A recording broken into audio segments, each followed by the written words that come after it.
justement cette plateforme pour avoir un échange franc sur le déroulement du lancement du nouveau passeport, comme vous l'avez dit, presque 2 mois.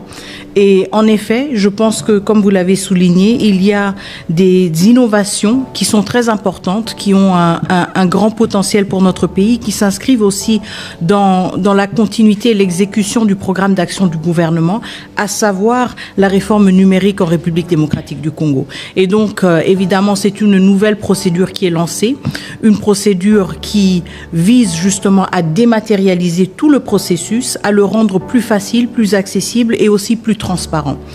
Il est tout à fait normal qu'en moment de transition d'un système vers un autre, il y a des obstacles, il y a des défis qui se présentent et nous sommes justement dans une phase, je le dis en toute transparence et je l'assume pleinement, d'apprentissage, dans une phase où nous devons voir ce que nous devons recalibrer. Nous passons de la théorie, passer de la théorie à la pratique, mais je pense justement que parce que nous avons une population, y compris dans la diaspora, qui est très engagée, nous avons pu identifier déjà certains obstacles, nous avons pu identifier certains goulots d'étranglement et voir comment travailler là-dessus.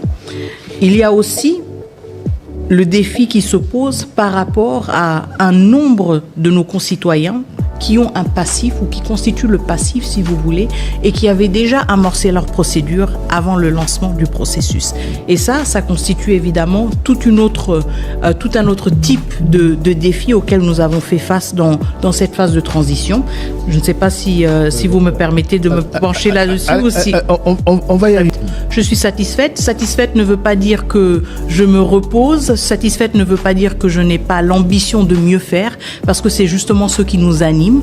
Je suis satisfaite parce que nous avons lancé cette réforme ambitieuse et aussi satisfaite parce que je vois que nos équipes sont aussi en train de travailler d'arrache-pied pour identifier comment l'améliorer et comment rendre ce processus plus accessible et rendre un meilleur service à notre population, que ce soit au Congo, que ce soit à Kinshasa, dans les provinces ou dans la diaspora. Voilà, je rappelle